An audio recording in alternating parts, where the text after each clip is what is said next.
सर्वांना माझा नमस्कार. माझे नाव अर्पिया दाळुल्ला. मी इयत्ता 4थी शिकते. माझे नाव जिल्हा परिषद प्राथमिक शाळा दुधाळवस्ती. नमस्कार. आज 14 एप्रिल हा आनंदाचा दिवस आहे. आज महामानव डॉक्टर बाबासाहेब आंबेडकर यांची जयंती आहे. बाबासाहेबांनी कठीण परिस्थितीत आपले शिक्षण पूर्ण केले. त्यांनी दाखवून दिले की जिद्द असेल तर काहीही शक्य आहे. त्यांनी गरिबांच्या जीवनात प्रकाशाची किरणे आणली. बाबासाहेबांचे कार्य जगासाठी आदर्श आहे.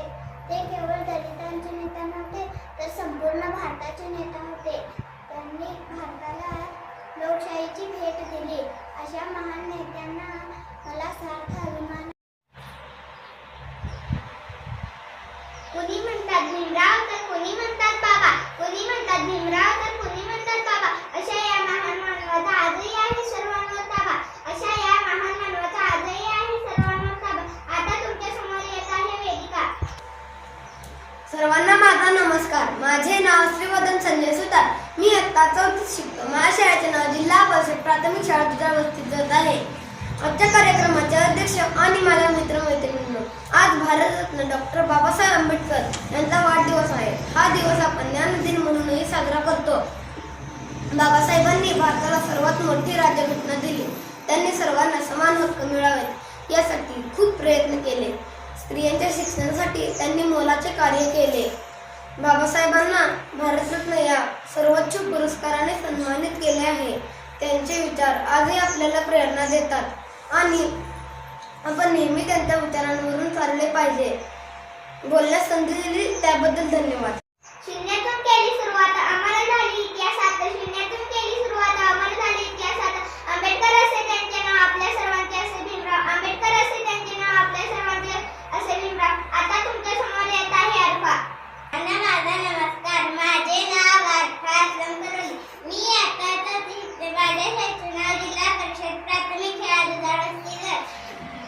सन्मान्य व्यासपीठाने उपस्थित सर्वांना माझा नमस्कार. आज आपण डॉक्टर बाबासाहेब आंबेडकर यांच्या पहिल्याच्या आठवणींना उजाळा देत आहोत. डॉक्टर बाबासाहेब आंबेडकर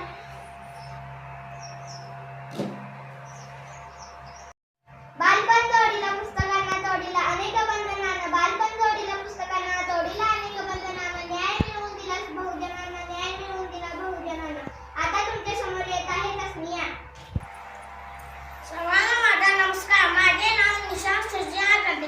मी आता 2री शिकतो. माझ्या शाळेचे नाव जिल्हा परिषद प्राथमिक शाळा दुधाळवस्तीत जात आहे. आजच्या कार्यक्रमाचे अध्यक्ष आणि माझ्या मित्रमैत्रिणींनो, आज भारतरत्न डॉक्टर बाबासाहेब आंबेडकर यांचा वाढदिवस आहे. हा दिवस आपण न्याय दिन म्हणूनही साजरा करतो. बाबासाहेबांनी भारताला समान मोठी राज्यघटना दिली. सर्वांना समान हक्क मिळावेत यासाठी त्यांनी प्रयत्न केले. स्त्रियांच्या शिक्षणासाठी त्यांनी मोलाचे कार्य केले. बाबासाहेबांना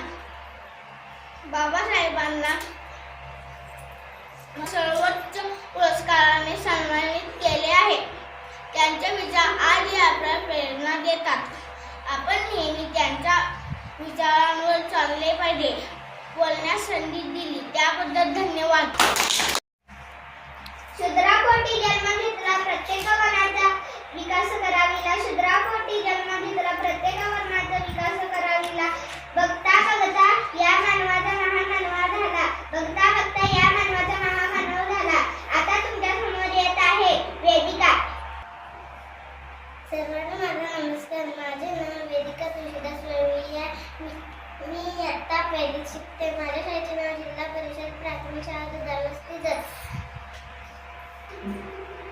शिक्षकांनी माझ्या बालमित्रांना आज 14 एप्रिल डॉक्टर बाबासाहेब आंबेडकर यांची जयंती असते. बाबासाहेबांचा जन्म मध्य प्रदेशातील मुंबई या गावी झाला. त्यांचे पूर्ण नाव भीमराव रामजी आंबेडकर होते. त्यांना आपण प्रेमाने बाबासाहेब म्हणतो. बाबासाहेब खूप हुशार आणि अभ्यासू होते.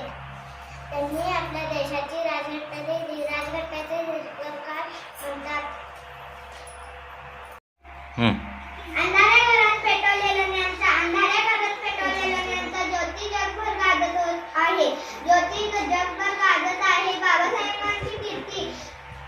बाबासाहेबांची कीर्ती आता तुमच्या देवांश नगर. सर्वांना माझा नमस्कार.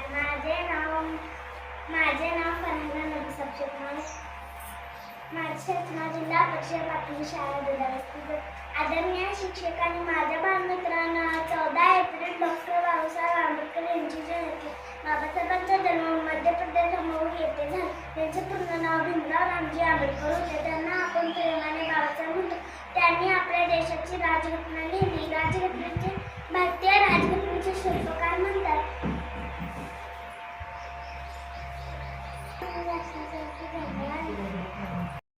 येत असेल तर.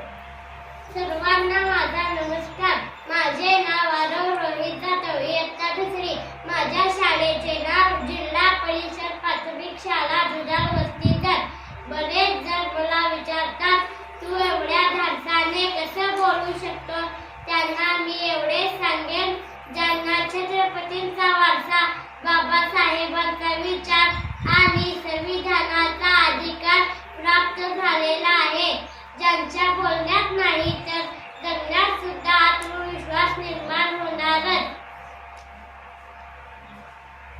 पुणे न्याय